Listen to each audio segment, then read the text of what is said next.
I never thought my life would shatter so quickly. My name is Jake, and I've been married to Rebecca for 7 years. We were that couple everyone envied. We had met in college, bonded over our shared love for music, and eventually tied the knot in a beautiful ceremony surrounded by family and friends.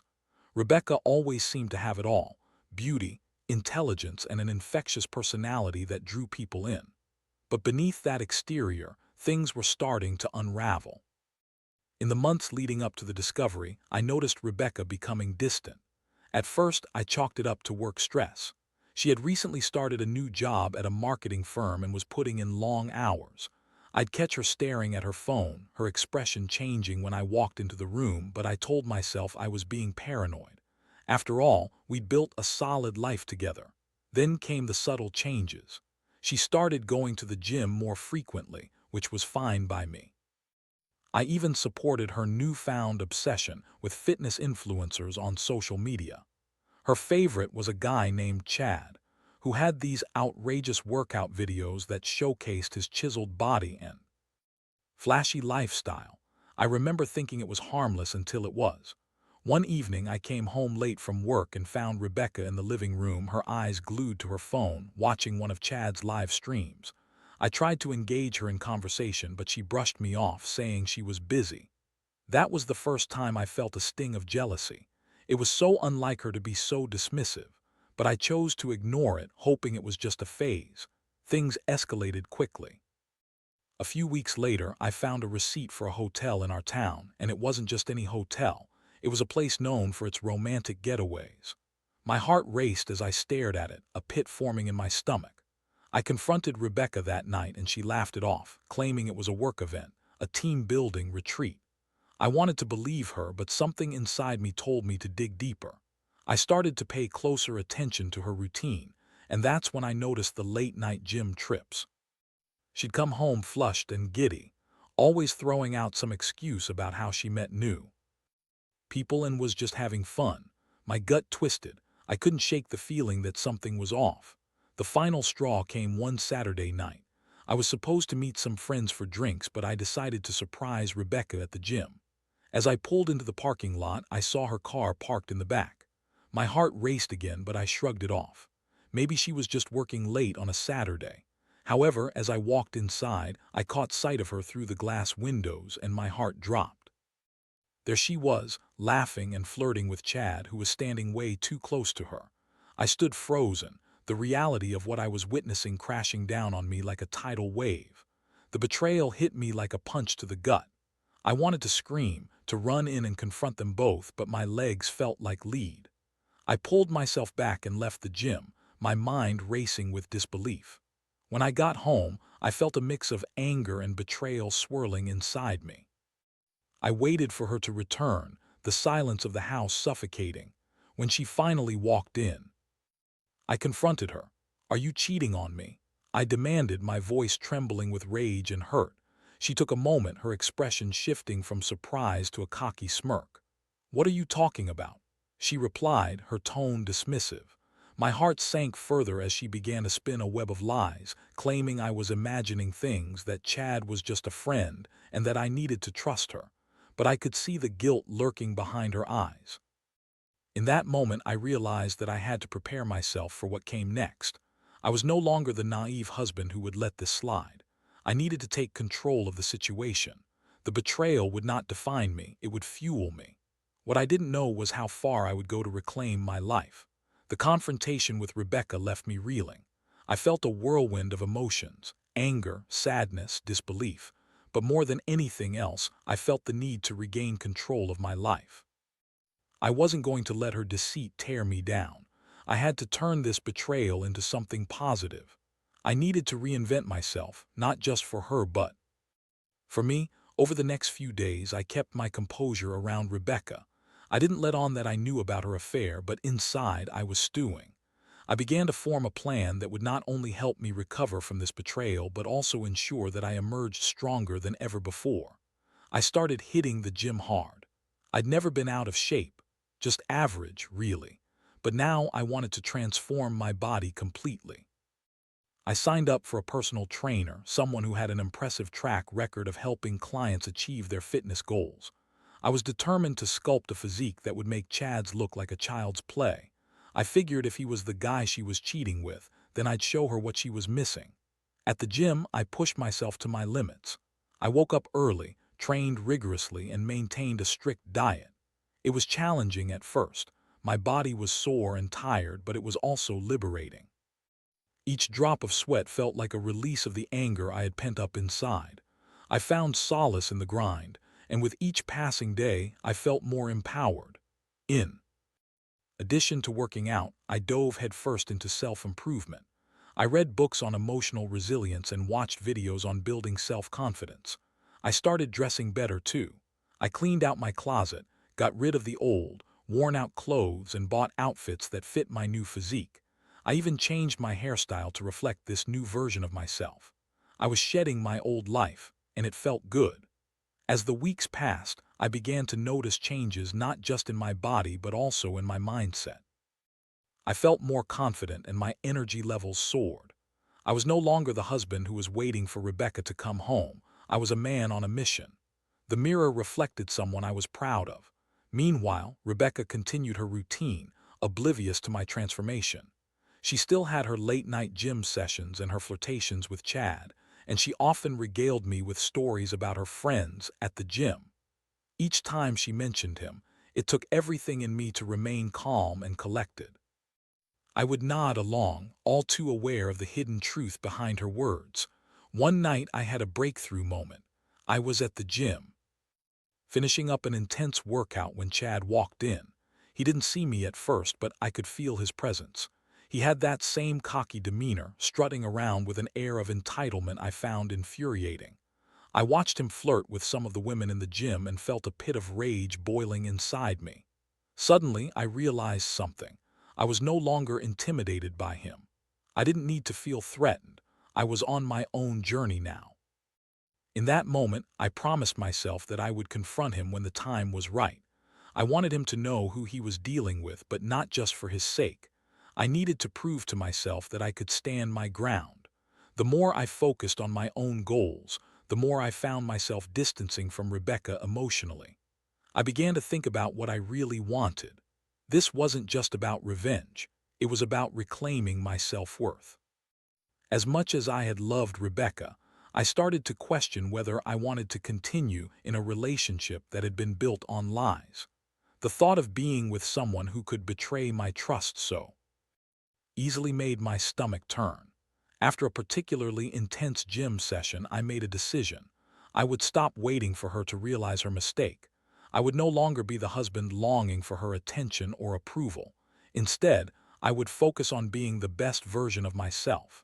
If she wanted to return to me, she would have to face the new me, someone who wouldn't accept mediocrity or infidelity. I started to lay the groundwork for my next move. I knew I had to confront Rebecca again, but this time, it wouldn't be about accusations or anger. I was going to show her how far I had come and give her a choice, a chance to acknowledge her mistakes.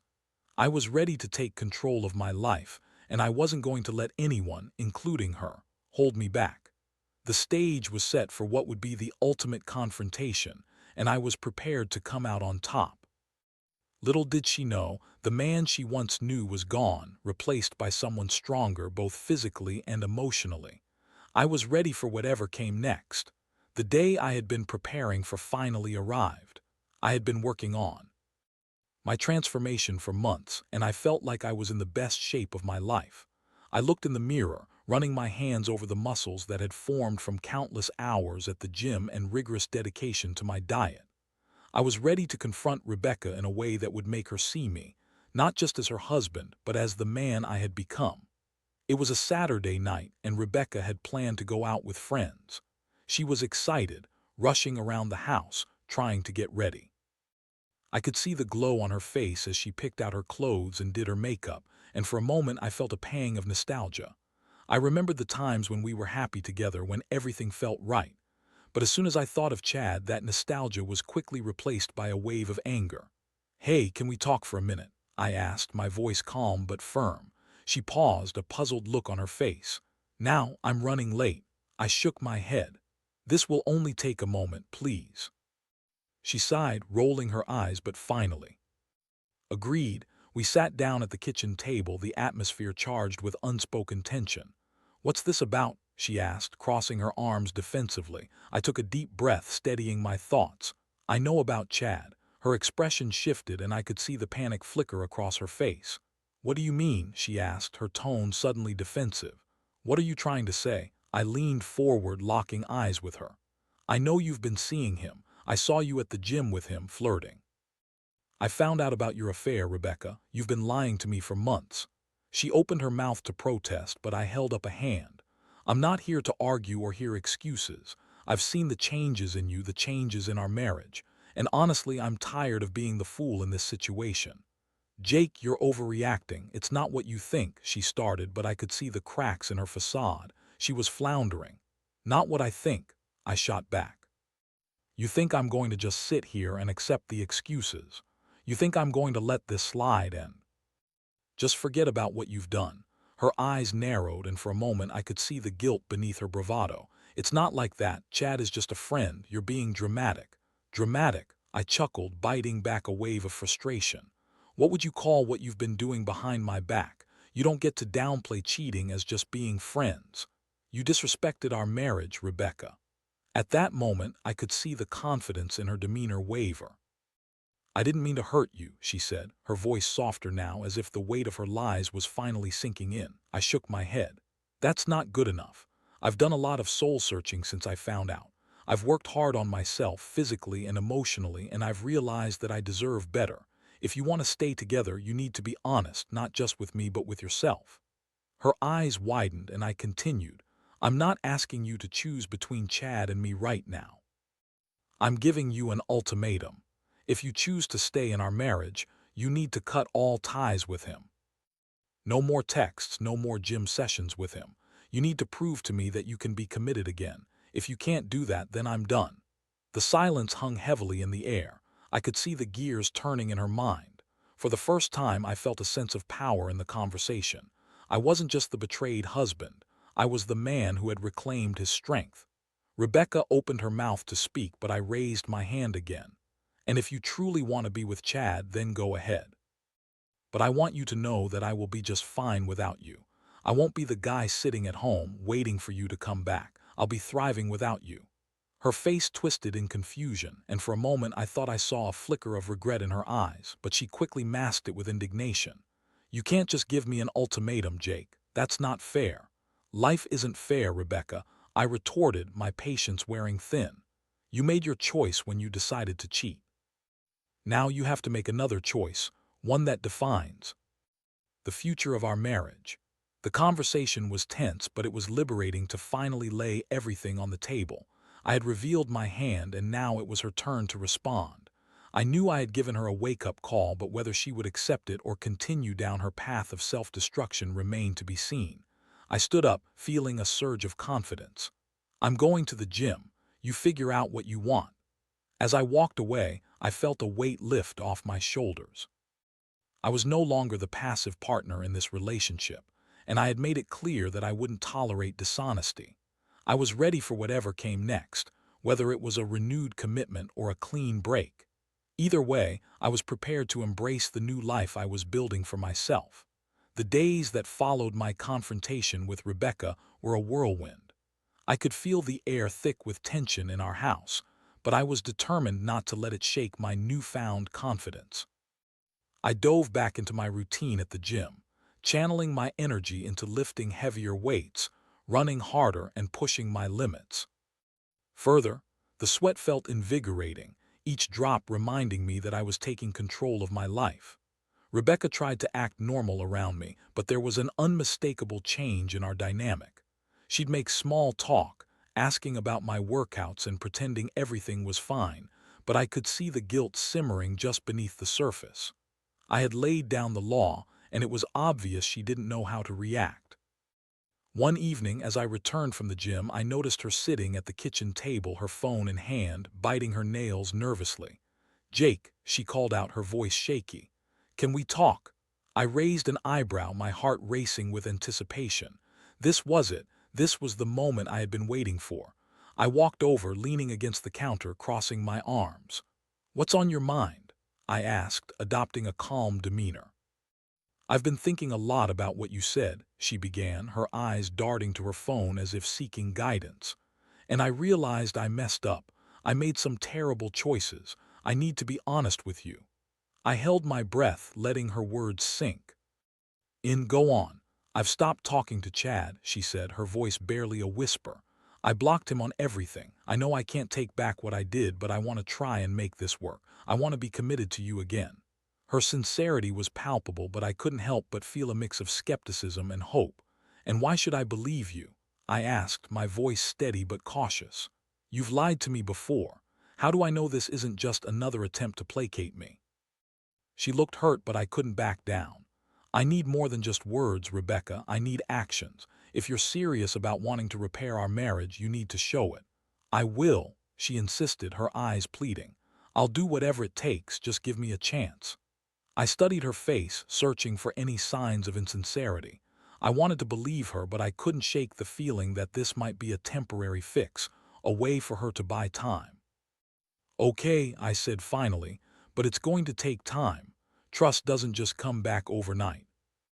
Thank you, she replied, relief washing over her.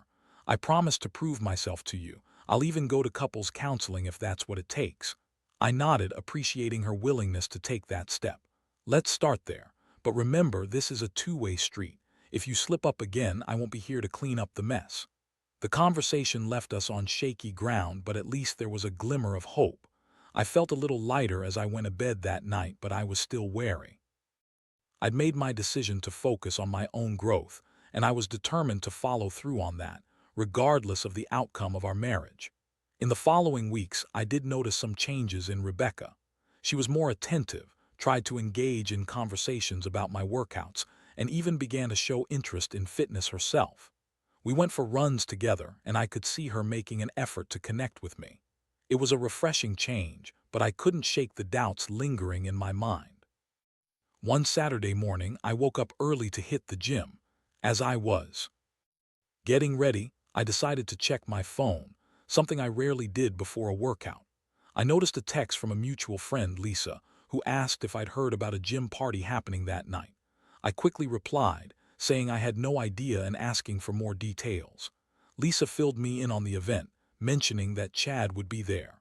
My stomach dropped at the thought of him being so close to Rebecca again. The last thing I wanted was for her to be tempted or for the two of them to cross paths. That afternoon, I felt a sudden urge to go for a run. I needed to clear my mind and gather my thoughts. As I jogged through the park, I thought about the situation and what it meant for me moving forward. Was I really willing to put myself through the pain of watching her potentially reconnect with Chad? I didn't think so. When I returned home, I found Rebecca getting ready for the party. She looked beautiful in a fitted dress, but I couldn't shake the unease in my gut. You're going to the gym party? I asked, trying to keep my tone neutral. Yeah, I figured it would be fun, and I wanted to show you that I'm serious about getting into this fitness thing, she said, her excitement palpable. I felt my chest tighten. You do realize that Chad will be there, right? She blinked, her expression shifting. I know, but it's just a party. I'll be with friends, Jake. It doesn't mean anything. Doesn't mean anything, I echoed, feeling the anger rise within me. Serious about wanting to make this work, yet you're willing to put yourself in a situation where you could be tempted again. Jake, I can handle myself, she snapped, frustration evident in her voice. I'm not a child, I know how to behave. Maybe you do, but I don't trust him, and I don't trust you in that environment right now, I replied. Her defenses shot up, and we found ourselves in another argument. So what? You want to control me now? She shouted. This is ridiculous. I just want you to think about what you're doing and what it means for us. I shouted back, my patience wearing thin. Maybe I don't want to live in fear of what could happen anymore. She yelled, walking away from me. I felt the anger boiling over, and I stormed out of the house, feeling the weight of the situation crush me. I needed to think. The confrontation was weighing heavily on my heart. Did she really think she could go to a party where Chad would be and not be tempted? As I drove aimlessly, I came to a realization. I had to take a stand. I couldn't let my fears dictate my decisions. If Rebecca wanted to attend the party, I wouldn't stop her, but I would not be the one sitting at home, waiting for the inevitable heartbreak. That night, I decided to hit a bar with my friends instead of moping around. It was time for me to reclaim my life fully. I had come too far to let her choices affect my growth. I would rise above it, no matter what happened next. I spent the night at the bar with my friends, trying to drown out the chaos in my mind with laughter and camaraderie. I felt a sense of freedom I hadn't experienced in a long time. I could finally be myself, unshackled from the weight of Rebecca's choices and the uncertainty of our marriage. The music pulsed through the air, and I let the rhythm take over, pushing aside the thoughts of Rebecca and Chad, at least for that night. I texted a few friends, catching up over drinks and laughter. They were supportive, encouraging me to keep focusing on my fitness journey and reminding me of my worth. I needed that affirmation, especially in the midst of everything that was happening at home. As the night wore on, I felt a mix of excitement and anxiety. I'd left Rebecca to make her own decisions, knowing that whatever choice she made would ultimately define our relationship moving forward. I couldn't control her actions. All I could do was control my response to them. Around midnight, I received a text that made my heart race. It was from Lisa. Just heard from a friend that Chad and Rebecca were flirting at the party. Just wanted to give you a heads up. My stomach twisted. I tried to keep my cool, but anger shot through me like a jolt of electricity. Did she not realize the implications of her actions? After our earlier confrontation, how could she be so careless? I left the bar immediately, my heart pounding in my chest. I couldn't shake the feeling that I had to confront her, even if I was still in my party clothes. I arrived home to find the living room dark, the echoes of the party still ringing in my ears. I switched on the light, revealing an empty house. I texted Rebecca, demanding to know where she was. Her reply came quickly. "I'm on my way home. I'll be there in a few minutes." I paced the living room, waiting. My mind raced with thoughts of betrayal and anger. I could feel the adrenaline surging through me, fueling my determination to confront her about what I'd just learned. I was done being the passive partner, and I wouldn't let this slide. When Rebecca finally walked through the door, she was smiling, but the moment she saw the tension in my face, her expression faltered. "Jake, what's wrong?" I could feel the anger boiling up inside me. "What's wrong? You mean apart from the fact that I just found out you were flirting with Chad at the party?" I shot back, my voice steady but filled with fury. Her eyes widened and she opened her mouth to respond but fell silent, seemingly caught off guard. It was just harmless fun," she stammered, trying to piece together her explanation. "Harmless fun?" I echoed, incredulous. "You promised me you were done with him. You said you wanted to make this work." "It wasn't like that," she protested, her voice rising defensively. "We were just joking around." Joking around? I couldn't believe what I was hearing. "You think it's okay to joke around with the guy you cheated on me with? Do you even understand how that looks from my perspective?" She opened her mouth to argue again, but I wasn't in the mood for excuses. "I've been trying to give you a chance to prove yourself. I've put my heart and soul into this process of rebuilding us, and this is how you repay me." Her defiant stance began to crack as tears filled her eyes. "I didn't mean to hurt you," she said, her voice trembling. "But you have to understand how overwhelming everything has been for me too." "Overwhelming?" I laughed bitterly. "You think this is just about you? This is about us, and I want you to take this seriously. You can't just flip back and forth between me and him and expect me to stand idly by." She finally broke down, collapsing into a chair at the kitchen table, burying her head in her hands. I stood there staring at her, my heart conflicted. Part of me wanted to comfort her, but the bigger part of me felt betrayed and angry. "I don't know what to do anymore, Jake," she murmured, her voice muffled by her hands. "I messed up and I don't know how to fix it." "I can't keep doing this," I said, my voice steady but filled with pain. "I can't keep waiting around for you to decide if you want me or him. If you want to be with me, I need you to show that commitment. Otherwise, I have to consider that this might not be the relationship for me." She looked up at me, her eyes filled with tears. "I want to make it work, I swear. I'll do better, I'll cut him out. Completely, I promise." I could see the sincerity in her eyes, but doubt lingered in the back of my mind. "This isn't something you can just promise. It's going to take time, real effort. I need to see you taking this seriously. No more flirting, no more excuses. If you want me back, you have to prove it." She nodded, her expression resolute. "I will. I promise I will." That night, I went to bed feeling a mix of frustration and hope. I wanted to believe her, but I also knew that trust was fragile. I couldn't just hand it over again without seeing real change. Over the next few days, I kept my distance, letting Rebecca process everything we had discussed.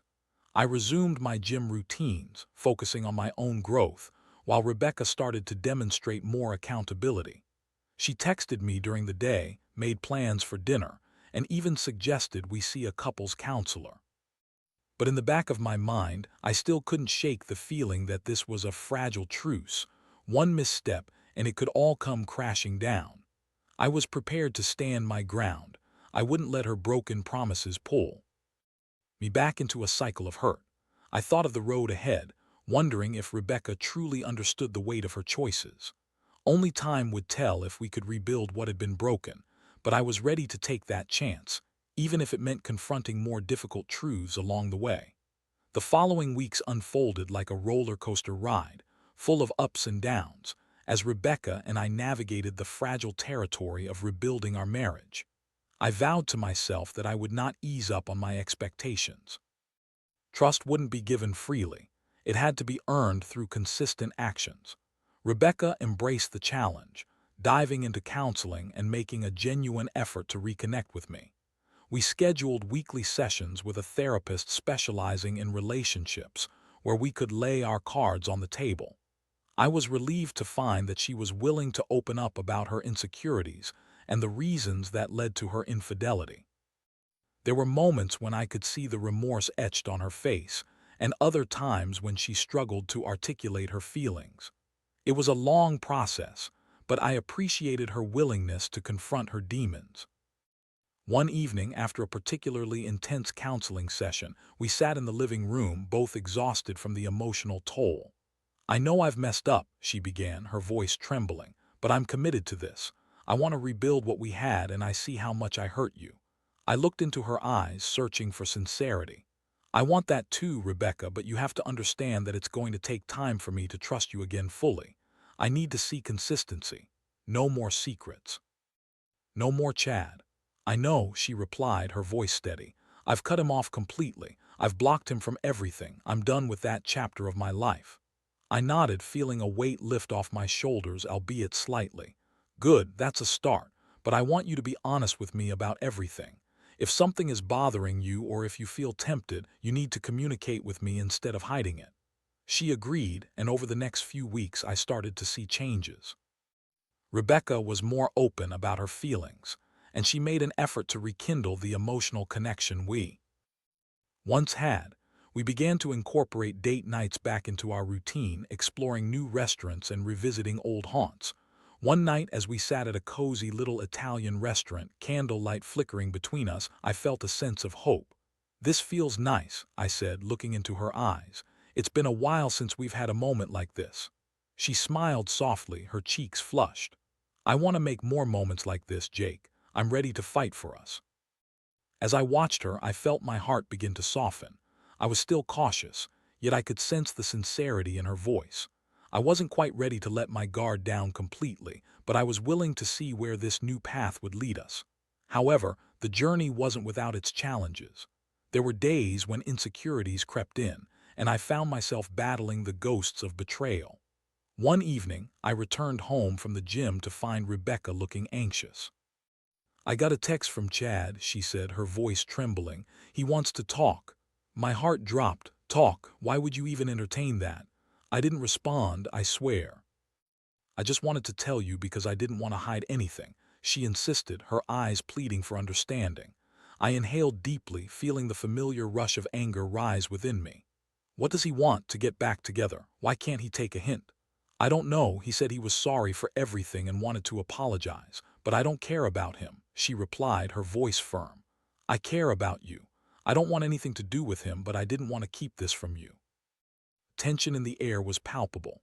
"You need to block him again. No more contact. I can't handle this." "I will, I promise," she said, tears welling in her eyes. "I've made my choice, Jake. I don't want him. I want you." That night I took a step back to process everything.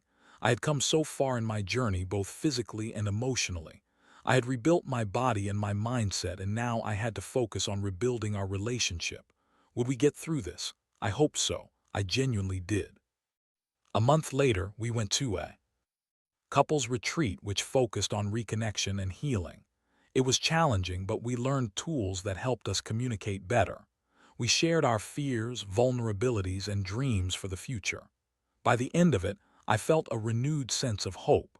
We even participated in physical activities, and for the first time since the affair, I felt a spark again, a taste of what our relationship once was. I was still cautious, but there was a part of me that started to believe in the possibility of our future together. I began to envision a life where we could be happy again, free from the shadows of betrayal. The journey was far from easy, but as we returned home, I knew we were on the right path. We both had work to do, but we were committed to the process. I learned that love wasn't just a feeling, it was an active choice we made every day. In the end, I realized that my experience had taught me more than I could have imagined. It showed me the importance of self-worth and the power of resilience. It reminded me that I wasn't defined by someone else's choices, but by how I chose to respond to them. As I looked over at Rebecca, who was now my partner in this journey, I felt a sense of peace. Maybe we could emerge from this stronger than before, and maybe, just maybe, we could find our way back to the love we once shared. The road ahead would be a journey of growth and trust, but I was ready to embrace it together.